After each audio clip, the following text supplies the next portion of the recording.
હવે ગયા ભાગમાં આપણે જોયું કે વ્રજવાસીઓના ઘરથી એક દોણી દહીંની રાજભોગમાં આવે અને દૂધ દહીં સર્વે ઘરની ગાયોનું આરોગે. એક દિવસ એવું બન્યું કે રાજભોગ પછી પ્રસાદ લેતા એક સેવકે વ્રજવાસીઓની દોણીમાં રોટલીનો કટકો દેખ્યો. ત્યારે શ્રી ગુસાઈજીને વિનંતી કરી. ત્યારે શ્રી ગુસાઈજીએ ફરીને રાજભોગ ધર્યો અને વ્રજવાસીઓની દોણી બંધ કરી અને દૂધ ઘરમાંથી એક દોણી રાજભોગમાં શરૂ કરી. જ્યારે બીજે દિવસ રાજભોગ આવ્યો ત્યારે શ્રીનાથજીએ રામદાસ ભીતરિયાને આજ્ઞા કરી કે એક દોણી વ્રજવાસીઓની ધર્યા કરો અને તમે સાવધાન થઈ જોઈને લીધા કરો. પરંતુ રાજભોગમાં નિત્ય ધરવી પછી એ વિનંતી રામદાસજીના મુખથી સાંભળી શ્રી ગુસાઈજીએ વ્રજવાસીઓની દોણી પાછી રાજભોગમાં ધરાવી. ત્યારે શ્રીનાથજી આરોગ્યા. શ્રી ગુસાઈજીએ ગુલાલકુંડના માર્ગમાં મોટી જગો ગાયોને બાંધવાની કરાવી. ત્યાં સઘળા ગાયો બિરાજે અને તેમની સેવામાં 4 ગોવાળ રાખ્યા. તેમના નામ કુંભનદાસના દીકરા કૃષ્ણદાસ, ગોપીનાથદાસ, ગોપાળ ગ્વાલ અને ગંગા ગ્વાલ. અને જ્યારે દિવસે ગાયો ચરાવવા જાય ત્યારે શ્રીજીની સાથે સૌ ગોવાળ મંડળી જાય. એક દિવસ પિયાવાના ઝાડ તળે શ્રીજી ગોવાળ મંડળી સાથે ખેલત હતા. તે વખતે ગોપીનાથદાસ ગ્વાલે કહ્યું કે શ્રી દેવદમન, હવે તમને શ્રી ગુસાઈજી લાડુ આરોગ આવે છે, તેમાંથી અમારે માટે પણ લાડુ લાવ્યા કરો. ત્યારે શ્રીનાથજીએ કહ્યું, કાલે લાવીશ. ત્યાર પછી ગોપી વલ્લભમાંથી બીજે દિવસે લાડુ 8 શ્રીજી ચોરી લાવ્યા અને તે વનમાં ગ્વાલ મંડળીમાં સર્વ ગ્વાલોને એક વહેંચી આપ્યા અને 2 લાડુ ગોપીનાથદાસ ગ્વાલને દીધા. તેમાંથી 1 લાડુ તો ગોપીનાથદાસ ગ્વાલે ખાધો અને 1 બાંધી રાખ્યો. જ્યારે સાયંકાળે ઘેર આવ્યા ત્યારે સૌ ગ્વાલોએ શ્રી ગુસાઈજી પાસે દંડવત કરી. તે સમયે શ્રી ગુસાઈજીની પાસે ભીતરિયા ઊભા હતા અને 8 લાડુ ઘટ્યા તેની ચર્ચા કરતા હતા. ત્યારે ગોપીનાથદાસ ગ્વાલે લાડુ ખોલી બતાવ્યો અને કહ્યું કે મહારાજ, આ લાડુ તો નહીં. ત્યારે શ્રી ગુસાઈજી અને બીજા સગડાઓએ કહ્યું કે આ લાડુ તે 8માનો જ છે. ત્યારે ગોપીનાથદાસ ગ્વાલે કહ્યું, 8 લાડુ આજે શ્રી દેવદમન લાવ્યા. ત્યારે એક સર્વને વહેંચી દીધો અને મને 2 લાડુ દીધા. ત્યારે તે લાડુમાંથી શ્રી ગુસાઈજી 1 કણી લીધી અને સર્વ વૈષ્ણવોને કણિકા વહેંચી આપ્યો. પછી શ્રી ગુસાઈજી આજ્ઞા કરી કે ગોપીનાથદાસ ગ્વાલને 2 લાડુ નિત્ય આપ્યા કરો. આ શ્રીજીનો કલેવ છે, તે એમનો નેગ છે અને સર્વ સેવકોને સેવા અનુસાર નેગ બાંધી દીધા. શ્રી ગિરિરાજની તળેટીમાં એક શ્રીનાથજીનું ચાવલ ડાંગરનું ખેતર હતું. તેની 2 છોકરા રખવાડી કરતા. તે એક દિવસ એક છોકરો જમવા ગયો. તેને વાર લાગી. ત્યારે બીજા છોકરાએ શ્રીનાથજીની ધ્વજાની સામે હાથ કરી પુકાર કર્યો અને કહ્યું કે હે ભાઈ શ્રી દેવદમન, હું તમારા ચોખાના ખેતરનો રખવાડ છું અને ચોકી દઉં છું, મને ખાવાનું મોકલજો. એ સાંભળી પરમ કૃપાળુ શ્રીનાથજી 2 લાડુ બંટામાંથી લઈ તેને આપી આવ્યા. ત્યારે ફરીથી તેમાંના 2 લાડુ ઘટ્યા. તેથી માહે ચર્ચા થઈ. ત્યારે શ્રીનાથજી આજ્ઞા કરી કે મેં ચોખાના ખેતરના રખવાડને આપ્યા છે. ત્યારે તે છોકરાને શ્રી ગુસાઈજી આપ બોલાવીને સેવામાં રાખ્યો. તેનું નામ હરજી ગોવાળ હતું. હરજીનું તળાવ એ નામથી પ્રસિદ્ધ છે અને ત્યાં નિત્ય ગાયો જળ પીએ છે. તે ફરી વ્રજવાસીઓની ત્યાંથી એક દોણી નિત્ય રાજભોગમાં આવતી. તે એક દિવસ અવેરી મોડી આવી. માળા બોલ્યા પછી તે રાજભોગ તો સરી ગયો, તેથી તે દોણી ભોગ ન ધરી. ત્યારે ખરા મધ્યાહનકાળમાં શ્રીનાથજીએ વિચાર્યું કે મેં આજ વ્રજવાસીઓનું દહીં નથી આરોગ્યું. ત્યારે 1 કટોરો સુવર્ણનો મંદિરમાંથી લઈને બરોલી ગામમાં એક શોભા ગુજરી રહેતી તેને ઘેર પધાર્યા અને તેને કહ્યું, તું મને દહીં દે. ત્યારે તેણે સુંદર દહીં જમાવીને રાખ્યું હતું. તેમાંથી દીધું. તે સુવર્ણના કટોરામાં જેટલી ઈચ્છા હતી તેટલું આરોગ્યા અને સુવર્ણનો કટોરો તેને જ ઘેર નાખીને શ્રીજી શ્યામ ઢાક ખાખરો પધાર્યા. ત્યાં જલધારામાંથી જળ આરોગ્યા અને ગોપીનાથદાસ ગ્વાલ, કુંભનદાસ, ગોવિંદ સ્વામી આદિ સર્વ મંડળીને જોઈ અને ગાયો પણ ચરતી જોઈ. ત્યાં સર્વ ગ્વાલ મંડળીથી મળીને શ્રીજી આંખ મીચામણીનો ખેલ ખેલ્યા. એટલામાં શંખનાદ થયા. ત્યારે નિજ મંદિરમાં પધાર્યા અને સઘળી ગાયો વાડામાં આવી. જ્યારે મંદિરમાં સેવકોએ સુવર્ણનો કટોરો ન દેખ્યો ત્યારે આપસમાં પરસ્પર મોટી ચર્ચા થઈ. એટલા જ વખતમાં બરોલીથી શોભા ગુજરી કટોરો લઈને આવી શ્રી ગુસાઈજીને આપ્યો અને કહ્યું, મહારાજ, શ્રી દેવદમન અમારે ઘેર દહીં પીવાને આવ્યા. તે વેળાએ ત્યાં જ નાખી આવ્યા. તે હું લઈ આવી છું. આ સાંભળી શ્રી ગુસાઈજીએ પોતાના મનમાં મોટો પશ્ચાતાપ કર્યો કે અમે તો વ્રજવાસીઓનું દહીં ન ધર્યું, પરંતુ શ્રીનાથજી આરોગ્યા વિના કેમ રહે? તેમને ત્યાં જઈને પણ આરોગ્ય છે. તે દિવસથી દોણી વહેલી મંગાવીને રાજભોગમાં ધરતા. એક દિવસ શ્રી ગોવિંદ કુંડની વાટમાં શ્રીનાથજી ઊભા હતા. ત્યાં એક વ્રજવાસીની સ્ત્રી દહીં ભાત ભેળા કરી પોતાના છોકરાને સારું ભાતું લઈ જતી હતી. તેની પાસે શ્રીજીએ દહીં ભાત માંગ્યો ત્યારે તેણે કહ્યું, વાસણ લાવો. ત્યારે મંદિરમાંથી શ્રીજી કટોરો લઈ ગયા, તેમાં દહીં ભાત આપ્યો. તે લઈ પોતાના મંદિરમાં આવી ખરો તાપ પડતી વેળાએ મધ્યાહ્નમાં ત્યાં આરોગી કટોરો ત્યાં જ મૂકી દીધો. જ્યારે ઉત્થાપન પછી ભીતરિયા મંદિરમાં આવ્યા ત્યાં જુએ તો સખડીવાળો કટોરો પડ્યો છે. ત્યારે પાત્ર માંજનારને પૂછ્યું ત્યારે તેણે કહ્યું કે મેં તો માંજીને કટોરો મૂક્યો હતો, પછીની મને ખબર નથી. પછી શ્રીનાથજીએ શ્રી ગુસાઈજીને આજ્ઞા કરી કે તે લચ્છો ગુજરી પેઢીઓની તે પાસેથી દહીં ભાત લાવી હું આરોગ્ય છું, કટોરો માંજી નાખો. ત્યારે શ્રી ગુસાઈજી આપે વિચાર્યું કે હાલમાં ગ્રીષ્મકાળ છે, તેથી આપને દહીં ભાત પ્રિય છે, તેથી નિત્ય રાજભોગમાં ધરવા લાગ્યા. એ રીતે સર્વ ભોગમાં સઘળા નેગ બાંધ્યા અને શ્રીજીની ઈચ્છા અનુસાર ઋતુના જુદા જુદા નેગ બાંધ્યા. એક દિવસ શ્રીજીએ ગોપાળદાસને આજ્ઞા કરી કે હું અપ્સરા કુંડ ઉપર છું, તું શ્રી ગુસાઈજીને જઈને કહે કે તમે દહીં ભાતનું ભાતું લઈ વેલાસર પધારો. અમે શ્યામ ઢાક નીચે બેઠા છીએ, અમને ભૂખ લાગી છે. ત્યારે ગોપાલદાસે જઈને વિનંતી કરી. તે સાંભળતા જ શ્રી ગુસાઈજી ભાતું સિદ્ધિ કરીને શ્યામ ઢાક પધાર્યા. ત્યાં શ્રીજી શ્રી બલદેવજી સહિત અને સખા મંડળી સહિત ભાતું આરોગ્યા. આ લીલાનો અનુભવ કરી શ્રી ગુસાઈજી આપ બેઠકમાં પધાર્યા. એક વખત શ્રી ગુસાઈજી ગુજરાત પધાર્યા હતા અને શ્રીનાથજીએ શ્રી ગિરધરજીને આજ્ઞા કરી કે હું તમારું ઘર જોવા શ્રી મથુરા આવીશ. એ આશય જાણી શ્રી ગિરધરજીએ રથ સિદ્ધ કરાવી, ખરાસના બેલ જોડાવી રથ દંડોતી શિલા ઉપર ઊભો રાખ્યો. ત્યારે શ્રી ગોવર્ધનનાથજી શ્રી ગિરધરજીના કંધા ઉપર ચઢી દંડોતા શિલા ઉપરથી રથમાં બિરાજ્યા. શ્રી ગિરધરજી રથ હાંકી શ્રી મથુરાજી પોતાના ઘેર પધાર્યા. ત્યાં સતઘરામાં શ્રી ગુસાઈજીને ઘેર પધરાવ્યા. સંવત 1623ના ફાલ્ગુન વદી 7 ગુરુવારને દિવસે પાઠ બેસાડ્યા. એ પાટોત્સવ સાતો ઘરમાં પ્રસિદ્ધ છે અને માને છે. જે દિવસ શ્રીનાથજી શ્રી ગુસાઈજીને ઘેર પધાર્યા તે દિવસ શ્રી ગિરધરજીએ સર્વસ્વ અર્પણ કર્યું. એક ધોતિયું પહેરી આપ ઘર બહાર નીકળી ઊભા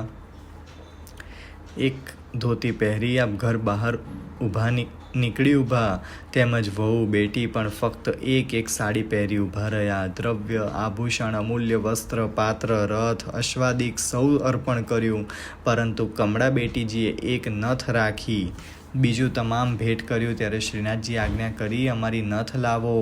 એવી રીતે સંભાળ લીધી. એ જ અંગીકારનું લક્ષણ છે.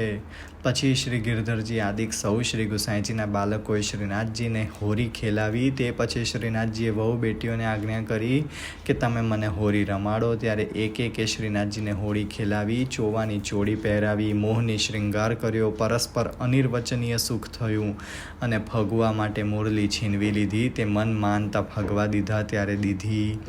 એ સમાચાર શ્રી ગુસાઈજી સાંભળી આપ ઘેર પધાર્યા. ત્યારે શ્રીનાથજીએ શ્રી ગુસાઈજીને પધાર્યા જાણી શ્રી ગિરધરજીને આજ્ઞા કરી કે જો શ્રી ગુસાઈજી મને શ્રી ગિરિરાજ ઉપર નહીં દેખે તો ઘણો ખેદ કરશે, તેથી મને આજને આજ શ્રી ગિરિરાજ તેડી ચાલો.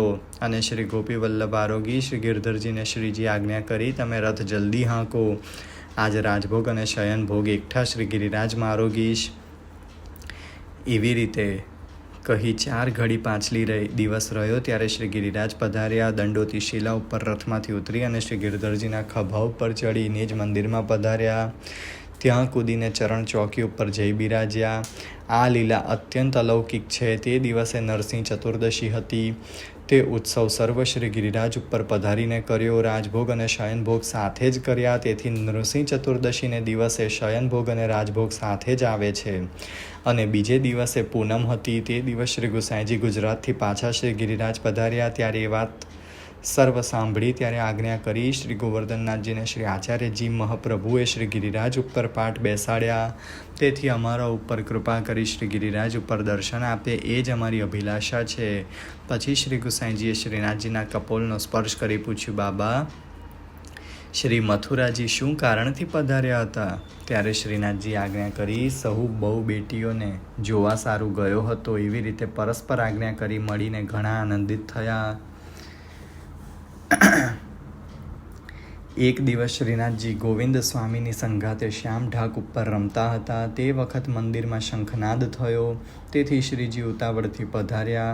તે કારણથી કવાય એક જાતનો ડગલોનો ટૂંક ડાળમાં અટકી રહ્યો. ત્યારે શ્રી ગુસાઈજીએ ભોગ સમયે દર્શન કરી ખેદ કર્યો કે આ શું કારણ છે. તે વખત ગોવિંદ સ્વામીએ ત્યાંથી આવી તે કવાયનો ટૂંક શ્રી ગુસાઈજીને દીધો અને કહ્યું કે તમારો બાળક ઘણો જ અચપળો ચંચળ છે. ત્યારે તે ટૂંક લઈ શ્રી ગુસાઈજીએ કવાયમાં એટલે કે કપડામાં લગાવી દીધો અને રામદાસને આજ્ઞા કરી કે શંખનાદ થયા પછી થોડી વાર રહી જ્યારે શ્રીજી મંદિરમાં પધારે ત્યારે ટેરો ખોલ્યા કરો. એક વખત શ્રી ગુસાઈજીએ શ્યામ વાઘો કરાવ્યો. તે મેલનું જાતનું વસ્ત્ર થોડું હતું, તેથી વાઘો જરા નાનો થયો. જ્યારે શ્રી ગુસાઈજીએ શ્રીજીને વાઘો પહેરાવ્યો ત્યારે તે જ વાઘા પ્રમાણે નાનું સ્વરૂપ ધરીને અંગીકાર કર્યો. ત્યારે શ્રી ગુસાઈજી ઘણા જ પ્રસન્ન થયા. તે વખતે શ્રી ગિરધરજી અને શ્રી ગોકુલનાથજી આગળ એક શ્લોક તે સમયની લીલાનો પ્રસન્ન થઈને કહ્યો. તે શ્લોક: શ્યામ કંચુકી નિદર્શનો તો માનસે યણોતરોપી મહાંસઃ ગોકુલૈક જન જીવન મૂર્તિર્માસ્યતિ સ્વકૃપયૈવ દયાલુઃ. એક વખત શ્રીનાથજી ગ્વાલિયરની છોકરી રૂપમંજરી હતી, તેની સાથે ચોપડ રમવા પધાર્યા. 4 પહોર સુધી ચોપડ રમ્યા અને બીન સાંભળી. તે બીન ઘણી સારી વગાડતી હતી. 4 પહોર રાત ત્યાં જ રહ્યા. નંદદાસજીનો તેનો સંગ હતો. તે રૂપમંજરી ગુણગાન સારું કરતી, તેથી નંદદાસજીએ રૂપમંજરી ગ્રંથ કર્યો છે, તેમાં ચોપાઈ રાખી છે. પછી પ્રાતઃકાળ નિજ મંદિરમાં પધાર્યા. ત્યારે મંગળાના દર્શન સમયે શ્રીજીના નેત્ર કમળ લાલ જોયા. ત્યારે શ્રી ગુસાઈજીએ પૂછ્યું, બાબા આજ રાત્રિ જાગરણ ક્યાં થયું? ત્યારે શ્રીનાથજીએ સર્વ વૃત્તાંત કહ્યું કે રૂપમંજરીને ત્યાં ચોપડ ખેલવા ગયો હતો. ત્યારે શ્રી ગુસાઈજીએ કહ્યું કે લૌકિક શરીરના વાસ્તે એટલી દૂર પરિશ્રમ ન કરવો, અહીંયા વ્રજ ભક્તોની સાથે સુખે ચોપડ ખેલો. તે દિવસથી મંદિરમાં ચોપડ બીછવા લાગી. એક અલીખાં પઠાણની દીકરી બીબી તાજ હતી, જેની ધમાર છે નિરખન ભાવત તાજ કો પ્રભુ ગાવત હોરી ગીત. તે અકબર બાદશાહની બેગમ હતી અને શ્રી ગુસાઈજી મહારાજની સેવક હતી. તેની સાથે શ્રીનાથજી આગ્રામાં શતરંજ ખેલતા. તેની શ્રી ગુસાઈજીને ખબર પડી ત્યારે ત્યાં પધારવા મના કરી. તે જ દિવસે શ્રી ગુસાઈજીની આજ્ઞાથી શતરંજ પણ મંદિરમાં બિછાવવા માંડી. અને એક વખત દેશાધિપતિએ શ્રી ગિરિરાજની તળેટીમાં તંબુ નાખ્યો અને મુકામ કર્યો. ત્યારે તેની બેગમ તાજ બીબી શ્રીજીના દર્શને આવી. તેને શ્રીનાથજીએ સાક્ષાત દર્શન દીધા અને સ્નાન કરી. ત્યારે તેને અત્યંત આરતી તાપ વધી. શ્રીનાથજીની મળવા દોડી અને એમ બોલી કે હું શ્રીનાથજીને મળીશ. ત્યારે વૃંદાવનદાસ ઝવેરી હતા. તેની દીકરી તાજની સાથે રમતી અને તેની સખી હતી. તે વૃંદાવનદાસની દીકરીએ તેને તાજને થોભી રાખી અને બાહ પકડી નીચે લાવી. ત્યારે તળેટીમાં આવીને તેનું લૌકિક દેહ છૂટી ગયું અને અલૌકિક દેહથી શ્રીજીની લીલામાં પ્રાપ્ત થઈ. ત્યારે સૌને ભય લાગ્યો કે હવે ખબર નથી પડતી બાદશાહ શું કહેશે. પરંતુ શ્રીનાથજીના પ્રતાપથી તેણે કંઈ પણ કહ્યું નહીં, પણ સાંભળીને એટલું કહ્યું કે જ્યાંની વસ્તુ હતી ત્યાં પહોંચી. એવી રીતે કહી દિલ્હી ચાલ્યો ગયો. એ પ્રમાણે કૃષ્ણદાસ અધિકારીએ વેશ્યાને મેળવી અને એવા ચરિત્ર તો શેષ મહાનાગ ગણના કરે તો પણ પાર ના આવે. બિલછુના સામે એક બારી શ્રી આચાર્યજી મહાપ્રભુએ રખાવી હતી. તેમાંથી શ્રી આચાર્યજી મહાપ્રભુ ગ્વાલ મંડળીને જોતા. તે એક દિવસ શ્રી ગોકુલનાથજી શૃંગાર કરતા હતા ત્યારે બારીમાંથી તડકો આવ્યો. ગ્રીષ્મ ઋતુ હતી, તેથી તડકો આકરો લાગ્યો. તે બારીને આડી એક અગાસી કરાવી અને પછી શ્રી ગોકુલનાથજી શ્રી ગોકુલ ગયા. ત્યારે શ્રીજીએ મોહના નામના ભંગીને આજ્ઞા કરી, તું ગોકુલનાથજીને કહે કે આ અગાસી કઢાવી નખાવો, મને બિલછુ દેખાતો નથી. એ સાંભળી તે દોડ્યો. અડિંગની પાસે આવી શ્રી ગોકુલનાથજીને વિનંતી કરી કે મહારાજ, નાને મોડે મોટી વાત છે. શ્રીનાથજી આજ્ઞા કરી છે કે તું શ્રી ગોકુળનાથજીને કહે કે અગાસી કઢાવી નાખો, મને બિલછુવન દેખાતો નથી. ત્યારે શ્રી ગોકુલનાથજીએ પૂછ્યું કે શ્રીનાથજી મારું નામ જાણે છે? એ રીતે કહી ગદગદ કંઠ થઈ 2-4 વખત તેના મોઢામાંથી કહેવડાવ્યું અને કહ્યું કે શ્રીજીએ કેવી રીતે આજ્ઞા કરી છે. પછી ત્યાંથી જ આપ પાછા શ્રીજી દ્વાર પધાર્યા અને શ્રીનાથજીને સામગ્રી આરોગાવી, ક્ષમા કરાવીને બારીની અગાસી કઢાવી નાખી. ત્યારે શ્રીનાથજી પ્રસન્ન થયા. એક શ્રી ગિરધરજીનો સેવક કલ્યાણ જોશી વૈષ્ણવ હતો. તે શ્રીજીની આગળ કીર્તન કરતો હતો. તે એક દિવસ શ્રી ગિરધરજી શ્રીનાથજીને બીડી આરોગાવતા હતા અને કલ્યાણ જોશી સામે કીર્તન કરતો હતો. એ કીર્તન ગાતા મનમાં વિચાર કર્યો કે શ્રી ગુસાઈજીના અષ્ટછાપના વૈષ્ણવ કીર્તન કરતા ત્યારે શ્રીજી હસતા અને હવે હસતા બોલતા નથી. એ પ્રમાણે મનમાં સંદેહ કર્યો. તે મનની વાત શ્રીજી અંતર્યામીએ જાણીને બીડી આરોગતે હસીને શ્રી ગુસાઈજીને આજ્ઞા કરી કે આ વૈષ્ણવ કીર્તન સારા ગાય છે. એ હસવા સહિત દર્શન કલ્યાણ જોશીને થયા. ત્યારે શ્રી ગિરધરજીએ આજ્ઞા કરી કે આ ઘટા કોના પર વરસી? પછી કારણ જાણી શ્રી ગોકુલનાથજીને આજ્ઞા કરી. શ્રીનાથજી સદા એક રસ બિરાજે છે. આદિ, મધ્ય અને અવસાન શ્રી ગુસાઈજીના આગળ શુદ્ધ પુષ્ટિ સૃષ્ટિ હતી. તેથી સર્વથી સંભાષણ કરતા, બોલતા અને ખેલતા હતા. હવે મિશ્રિત પુષ્ટિ સૃષ્ટિ છે, તેથી સૌની સેવાનો અંગીકાર કરે છે, પરંતુ સંભાષણ શુદ્ધ પુષ્ટિ સૃષ્ટિ સાથે જ કરે છે. એવી રીતે આજ્ઞા કરીને પ્રસન્ન થયા. શ્રી ગિરધરજી શ્રી મથુરાનાથજીના મુખારવિંદમાં લીન થયા. તે કેવી રીતે? જ્યારે માળાનો પ્રસંગ થયો હતો ત્યારે શ્રી ગોકુલનાથજીએ તો ધર્મની રક્ષા કરી અને શ્રી ગિરધરજી શ્રી મથુરેશજીનો શણગાર કરતા હતા અને શ્રી દામોદરજી શ્રીજીની પાસે રહેતા. જ્યારે શ્રી મથુરેશજીએ બગાસું ખાધું તેમાં શ્રી ગિરધરજી લીન થયા. તે જોઈને બંને ભાઈ શોક કરવા લાગ્યા. ત્યારે શ્રીનાથજીની આજ્ઞા થઈ કે શોક ન કરો અને આ ઉપરણાથી અંતિમ ક્રિયા લૌકિક કાર્ય કરાવો. ત્યારે શ્રી દામોદરજી ગાદી ઉપર બિરાજ્યા. તે વખત 3 લાખ રૂપિયા શ્રીજીની ગોલકમાં ભેટના હતા. તે ભંડારીએ શ્રી દામોદરજીથી છુપાવ્યા. પછી શ્રીનાથજી આજ્ઞા કરી કે જાણ અજાણ વૃક્ષની નીચે 3 લાખ મુદ્રા મૂકી છે અને તે ભંડારીએ ચોરીને રાખી છે, તેને તમે મંગાવી લ્યો. ત્યારે દામોદરજીએ તે મુદ્રા મંગાવી લીધી. એવી રીતે શ્રીનાથજીએ દૈવી દ્રવ્ય અંગીકાર કર્યું. એક વખત શ્રી મુરલીધરજીનો મનોરથ કટાર બાંધવાનો હતો. તે ટિકૈત શ્રી ગુસાઈજીને આજ્ઞા કરી કે વિજયાદશમીને દિવસ હું કટાર ધરીશ. ત્યારે તે દિવસ તેવો શૃંગાર થયો. એક દિવસ શ્રી દામોદરજીના પુત્ર શ્રી વિઠ્ઠલરાયજી આગરે પધાર્યા. ભાઈઓમાં ઝઘડો હતો. તે હંમેશ કંકાસ દેખી ચિત્તમાં બહુ ખેદ થયો. ત્યારે શ્રીજીને વિનંતી કરી કે એઓની તરફ તો બાદશાહ બોલે છે, પણ મારી તરફ કોણ? ત્યારે શ્રીજી આપ દર્શન આપ્યા. લાલ છડી હાથમાં ધરી છે અને શ્રી વિઠ્ઠલરાયજી પાસે આપ બિરાજ્યા. મસ્તક ઉપર શ્રી હસ્ત વર્યો અને સમાધાન કર્યું અને આજ્ઞા કરી કે જ્યારે શ્રી ગુસાઈજી શ્રી ગિરિરાજમાં પધાર્યા ત્યારે 7 બાળકોને મારી પાસે લઈ આવીને ઊભા કર્યા અને મને કહ્યું કે જેના ઉપર આપ પ્રસન્ન હો તે પાસે સેવા કરાવો. ત્યારે મેં શ્રી ગિરધરજીનો હાથ ગ્રહણ કર્યો અને જે સર્વ બાલકથી ન બને તે કરવા લાયક સામર્થ્ય શ્રી ગિરધરજીમાં છે. મને પોતાને ઘેર શ્રી મથુરાજીમાં પધરાવ્યા. સર્વસ્વ સમર્પણ કર્યું અને દંડોતી શિલા ઉપરથી ખભા ઉપર ચડાવી નિજ મંદિર સુધી પધાર્યા અને અડેલથી વ્રજમાં પધારતી વેલાએ શ્રી નવનીત પ્રિયાજીનો સંપુટ પધરાવવા સારું શ્રી ગુસાઈજીના 6 બાલક ઉપર પધાર્યા, પરંતુ કોઈથી ઉપડ્યો નહીં. ત્યારે શ્રી ગિરધરજીએ ઉઠાવ્યો. તેથી મુખ્ય સેવા તેમની જ છે અને વર્ષના 360 દિવસ છે, તેમાં 60 દિવસ ઉત્સવના મુખ્ય શૃંગાર છે, તે તમે કરો અને 300 દિવસના શૃંગાર સર્વ શ્રી ગુસાઈજીના બાલક કરે. આ રીતે આજ્ઞા કરીને શ્રીનાથજી શ્રી ગિરિરાજ ઉપર પધાર્યા અને બીજે દિવસે બાદશાહે પણ જે રીતે શ્રીનાથજી આજ્ઞા કરી હતી તે રીતે લખી આપ્યું અને એક લિખત શ્રી વિઠ્ઠલરાયજીએ પણ લખી આપ્યું. ત્યારે ઝઘડો સઘડો મટી ગયો. શ્રી વિઠ્ઠલરાયજી આપ ઘેર પધાર્યા. શ્રી વિઠ્ઠલરાયજી ટીપારાનો શૃંગાર શ્રીજીને ઘણો સુંદર ધરતા. તે શ્રીનાથજીને અત્યંત પ્રિય લાગતો. મહિનામાં 2-4 વખત આજ્ઞા કરીને ટીપારાનો શૃંગાર કરાવતા. દર્પણમાં સ્વરૂપ જોઈને શ્રીનાથજી બહુ પ્રસન્ન થતા. પછી એકવાર શ્રી વિઠ્ઠલરાયજી બડે શહેર પધાર્યા. ત્યારે શ્રી ગુસાઈજીના કોઈ બાલકે ટીપારાનો શૃંગાર કરવાનો મનોરથ કર્યો. ત્યારે શ્રીનાથજીએ ના કહી. જ્યારે શ્રી વિઠ્ઠલરાયજી પધાર્યા ત્યારે ટીપારાનો શૃંગાર કર્યો. એ રીતે શ્રીનાથજી નિજ ભક્તોના પક્ષપાતી છે. શ્રી વિઠ્ઠલરાયજીના લાલજી શ્રી ગિરધરજી તેઓ એક સમય લાહોર પધાર્યા. જ્યારે ડોલ ઉત્સવને 16 દિવસ બાકી રહ્યા ત્યારે શ્રીજી આજ્ઞા કરી જ્યારે તમે મને વસંત ખેલાવશો ત્યારે ખેલીશ, અને એક વૈષ્ણવ લાખ મુદ્રા ભેટ કરશે તે લઈને તરત આવજો. પછી બીજે દિવસ તેટલી ભેટ આવી. તેને લઈ 12 દિવસમાં શ્રી ગિરિરાજ પધાર્યા. ત્યારે શ્રીજીને વસંત ખેલાવ્યા. તે પછી ડોલ ઝુલાવ્યા. ત્યારે શ્રીજી અતિ પ્રસન્ન થયા. એ રીતે શ્રીનાથજી શ્રી ગિરધરજીના કહેવાથી ટિકેતોનો પક્ષપાત કરે છે, અને શ્રી ગુસાઈજીના કહ્યાથી સર્વ